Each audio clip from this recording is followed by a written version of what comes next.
ఈ మధ్యన అంటే మీరు తీన్మార్ మల్లన్నతోని వరంగల్ మీటింగ్లో గర్జించారు. అంటే మీరు మల్లన్నతోనున్నారా? కాంగ్రెస్తోనున్నారా? ఏంటి సార్ ఇంకా? అంటే మల్లన్నని సస్పెండ్ చేశారు కదా, అందుకు అడగాల్సి వచ్చింది. పొలిటికల్ పార్టీ అదే కాదు కదా. మల్లన్న ఒక రాజకీయ చైతన్యం కోసం ఆయన ఒక కార్యక్రమం తీసుకున్నాడు. రాజకీయ చైతన్యం కావాలని అందరం కోరుకుంటున్నాం.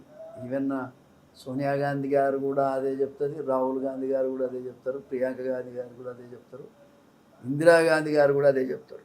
ఇప్పుడు ఎక్కడ చైతన్యం రావాలనో అక్కడ చైతన్యం రావాలి, రాజకీయ చైతన్యం రావాలి. అంటే ఆ రాజకీయ చైతన్యం కోసమే మల్లన్న మీటింగ్ పెట్టాడు. ఆ రాజకీయ చైతన్యం కోసమే గత 40 సంవత్సరాల నుంచి నేను పోరాటం చేస్తున్నాను.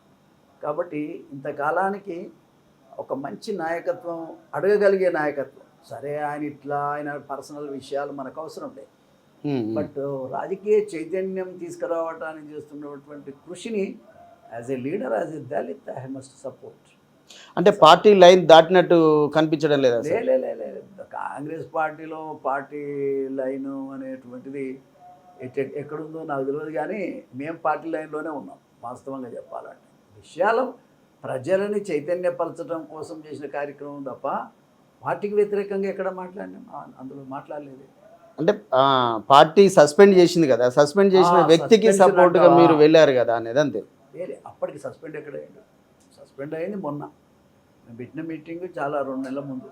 రైట్. అంటే కాంగ్రెస్ పార్టీ మల్లన్నని అయితే కూడా సస్పెన్షన్ విషయంలో కూడా నేను దాన్ని ఖండిస్తూ ఉన్నా. కారణం ఏంటంటే అసలు కాంగ్రెస్ పార్టీలో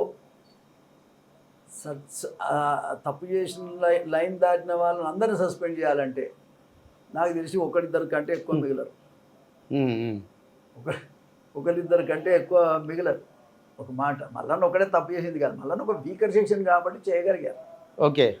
అదే మిగతా కులాలలో అయితే చేయగలుగుతారా? చెయ్యలేరు అని చెప్పడానికి ఎగ్జాంపుల్సే ఉన్నాయి. ఇప్పుడు అంత డీప్గా అవసరం లేదు, కానీ నేను చెప్తున్నా చాలా ఎగ్జాంపుల్. డీప్గా ఏముంది, అంతకుముందు కోమటిరెడ్డి వాళ్ళు లైన్ దాటేసేసి ఏకంగా ఎన్నో మాట్లాడారు కదా, ఏకంగా అదే మరి ఇవన్నీ కూడా ఉన్నాయి. కాబట్టి అంత చిన్నదానికి ఆయన చేస్తున్న కార్యక్రమం ఏందో అది చూడాలి. అదే ఇంతకాలానికి బూర్జువా వ్యవస్థ మీద, పెత్తందారి వ్యవస్థ మీద, జరుగుతున్న గవర్నమెంట్ పాలసీస్ మీద మరి అడగకపోతే మరి ఎట్లా సమస్యల పరిష్కారం అయితే, ఎట్లా గవర్నమెంట్ దృష్టికి వస్తుంది, ఎట్లా ప్రజల దృష్టికి పోతుంది? ఎదిగిన వాళ్ళు అడగగలిగిన వాళ్ళు అడగకపోతే ఖచ్చితంగా అడగాల్సిందే. అడిగిన దాంట్లో తప్పేముంది? ఆయన చాలా విషయాలు అడిగాడు. ఈవెన్ జీవో 29 గురించి కూడా చాలా స్పష్టంగా చెప్పాడు. పాపులేషన్ లేని వాళ్లకు 10% ఇవ్వాల్సిన అవసరం ఏముంది? వాళ్ళు ఉన్నది 5-6%. ఏమే కానీ మరి ఇక మీరు మొత్తం 50% ఒక కులానికి పోయే పద్ధతి మంచి పద్ధతి కాదు కదా, 6% ఉన్న వాళ్ళకి పోవటం మంచి పద్ధతి కాదని అడిగాడు. ఇట్లా అన్ని విషయాల్లో ఆయన అడుగుతున్నాడు. అప్రిషియేట్ చేయాలి ఆయన ధైర్యానికి, గొప్ప విషయం.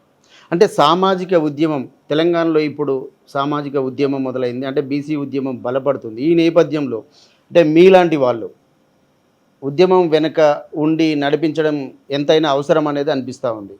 దీన్ని మీరేమంటారు? నేను ఒక మాట చెప్పనా, ఒక మాటలో చెప్పాలంటే కాంగ్రెస్ పార్టీ కూడా రాహుల్ గాంధీ ఉన్నారు, ఆయన రోజువారీగా ఆయన స్పీచెస్ చూస్తూ ఉంటారు. ఇప్పుడు బీసీలకు వాళ్ళ వాటా ఎంతనో, వాళ్ళ జనాభా ఎంతనో వాళ్ళ వాటా రావాలని ఆయనే చెప్తున్నాడు కదా. రాహుల్ గాంధీ గారే చెప్తున్నారు, అనేక మీటింగ్లలో చెప్తున్నారు. మరి ఇక్కడ అమలు అవుతుందా? కులగణన చేయమని చెప్తున్నారు. మరి పోరాటం చేయడానికి సరి అయిన వేదిక కాంగ్రెస్ కాదు అని ఎట్లా చెప్తాం మనం?